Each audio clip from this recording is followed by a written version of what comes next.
തറവാടിയായ അബൂലഹബിനെ ഇസ്ലാം നിലം പരിശമാക്കി. എന്നാൽ പേർഷ്യക്കാരനായ സൽമാനെ ഇസ്ലാം ഉയർത്തി എന്നൊരു കവി പാടിയത് കാണാൻ കഴിയും. മക്കം ഫതഹിന്റെ ദിവസം ബിലാൽ റളിയല്ലാഹു അൻഹു കഅബയുടെ പുറത്ത് കയറി നിന്നുകൊണ്ട് ബാങ്ക് കൊടുക്കുന്നുണ്ട്. പ്രവാചകന്റെ കൂടെ കഅബയുടെ അകത്തോട്ട് കയറുന്നത് ബിലാൽ റളിയല്ലാഹു അൻഹുവും ഉസാമ റളിയല്ലാഹു അൻഹുവും ഇതുപോലെയുള്ള സ്വഹാബാക്കളായിരുന്നു. അഥവാ അടിമകളായിരുന്ന, അല്ലെങ്കിൽ വലിയ കുടുംബ പേരുകൾ പറയാനില്ലാത്ത ആളുകൾ. ഇത് കണ്ടുകൊണ്ട് നിൽക്കുന്ന ഖുറൈശികളായ പ്രമുഖരായ ആളുകൾ അവിടെയുണ്ട്, അബൂ സുഫിയാനെ പോലെയുള്ള ആളുകൾ. അപ്പോൾ അവരിങ്ങനെ പരസ്പരം പറയാൻ തുടങ്ങി, അവർ മനസ്സിൽ വിചാരിക്കാൻ തുടങ്ങി, അവർക്ക് പ്രയാസം ഉണ്ടാവാൻ തുടങ്ങി. നമ്മളൊക്കെ നിൽക്കെ ഒരു കുടുംബ മഹിമ പോലും ഇല്ലാത്ത ഈ പറഞ്ഞ ആളുകളെയാണോ പ്രവാചകൻ കഅബയുടെ അകത്തോട്ട് കൊണ്ടുപോകുന്നത് എന്ന രൂപത്തിലുള്ള സംസാരവും ചിന്തകളും അവിടെ വരാൻ തുടങ്ങി. ഇത് പ്രവാചകൻ സല്ലല്ലാഹു അലൈഹി വസല്ലം അറിഞ്ഞു. അന്നത്തെ ദിവസം പ്രസംഗത്തിൽ പ്രവാചകൻ പറയാണ്, ജാഹിലിയ്യ ചില നികളിപ്പ് നിങ്ങളെ തൊട്ടിതാ പോക്കിയിരിക്കുന്നു. ബാപ്പാന്റെ പേര് പറഞ്ഞുകൊണ്ടുള്ള ഈ ഒരു അഹങ്കാരം, അല്ലെങ്കിൽ ഈ ഒരു പൊങ്ങച്ചം, അതും നിങ്ങളെ തൊട്ടിതാ പോക്കിയിരിക്കുന്നു. മനുഷ്യൻ രണ്ട് രൂപത്തിലുള്ള ആളുകളാണുള്ളത്. അതിൽ ഒന്നാമത്തത് നല്ല മനുഷ്യന്മാരായ ആളുകൾ, അള്ളാഹുവിൻ്റെ അടുക്കൽ ആദരണീയരവരാണ്.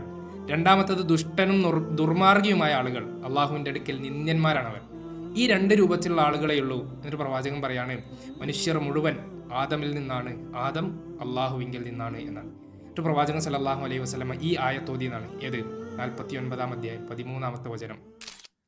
യാ അയ്യുഹന്നാസു ഇന്നാ ഖലഖനാകും മിൻ ദകരിൻ വഉൻസാ വജഅൽനാകും ശുഊബൻ വഖബായില ലിതആറഫൂ ഇന്ന അക്രമകും ഇൻദല്ലാഹി അത്ഖാകും ഇന്നല്ലാഹ അലീമുൻ ഖബീർ. എന്താ അല്ലാഹു പറയുന്നത്? യാ അയ്യുഹന്നാസ്, ജനങ്ങളെ ആകമാനം വിളിച്ചുകൊണ്ട് പറയുന്ന ഒരു സംഭവം. എന്താണത്? ഇന്നാ ഖലഖനാകും മിൻ ദകരിൻ വഉൻസാ, തീർച്ചയായും നിന്നെ നാം സൃഷ്ടിച്ചിരിക്കുന്നത് ഒരാണിൽ നിന്നും ഒരു പെണ്ണിൽ നിന്നുമാണ്. ഏതാണ് ആ ആണ്, ഏതാണ് ആ പെണ്ണ്? ആദം ഹവ്വ സന്തതികളിൽ നിന്ന്. അല്ലാഹു പറയാണ്, വജഅൽനാകും ശുഊബൻ വഖബായില, നിങ്ങളിൽ നിന്ന് ഗോത്രങ്ങളും അതേപോലെ തന്നെ ശാഖകളും ആക്കിയിരിക്കുന്നത് ലിതആറഫൂ എന്നാണ്. നിങ്ങൾ പരസ്പരം തിരിച്ചറിയാൻ വേണ്ടി മാത്രമാണെന്നാണ്. ഇതിൻ്റെ അപ്പുറത്തോട്ടൊന്നുമില്ല. നിങ്ങൾ പരസ്പരം തിരിച്ചറിയാൻ വേണ്ടിയിട്ടാണ് നിങ്ങളിൽ ഗോത്രങ്ങളും ശാഖകളും ഉണ്ടാക്കിയിരിക്കുന്നത്. ഇതിൻ്റെ അപ്പുറത്തൊന്നുമില്ല എന്ന് പറയാൻ കാരണം നിങ്ങളൊക്കെ ആദം ഹവ്വ സന്തതികളിൽ വന്ന ആളുകളാണ്. അല്ലാഹു പറയാണ്, ഇന്ന അക്രമകും ഇൻദല്ലാഹി അത്ഖാകും. അതിൻ്റെ അപ്പുറത്തോട്ട് ഉള്ളത് ആർക്കാണ്? അള്ളാഹുവിൻ്റെ അടുക്കൽ ഏറ്റവും ആദരണീയൻ അവൻ ആരാണ്? അത്ഖാകും, നിങ്ങളിൽ ഏറ്റവും തഖ്വയുള്ളവനാണ്. നിങ്ങളുടെ തഖ്വ കുറയുന്നതിനനുസരിച്ച് അള്ളാഹുവിൻ്റെ അടുക്കൽ നിങ്ങളുടെ സ്ഥാനം കുറഞ്ഞു വരുന്നതാണ്. അള്ളാഹു പറയാണ്, ഇന്നല്ലാഹ അലീമുൻ ഖബീർ, അള്ളാഹു എല്ലാം അറിയുന്നവനും സൂക്ഷ്മജ്ഞാനിയുമാണ് എന്ന്. നോക്കൂ, എത്ര മനോഹരമായിക്കൊണ്ട് 1400 വർഷങ്ങൾക്ക് മുമ്പ് ഈ ഒരു പ്രശ്നം, ഗോത്ര പ്രശ്നം, അതേപോലെ തന്നെയുള്ള പ്രശ്നങ്ങൾ അങ്ങേയറ്റം നിന്ന ഒരു കാലത്ത് ഇസ്ലാം ധൈര്യസമേതം പ്രഖ്യാപിക്കുകയാണ്, മനുഷ്യർ അവരെല്ലാവരും ഒരുപോലെയാണ് എന്നുള്ളത്.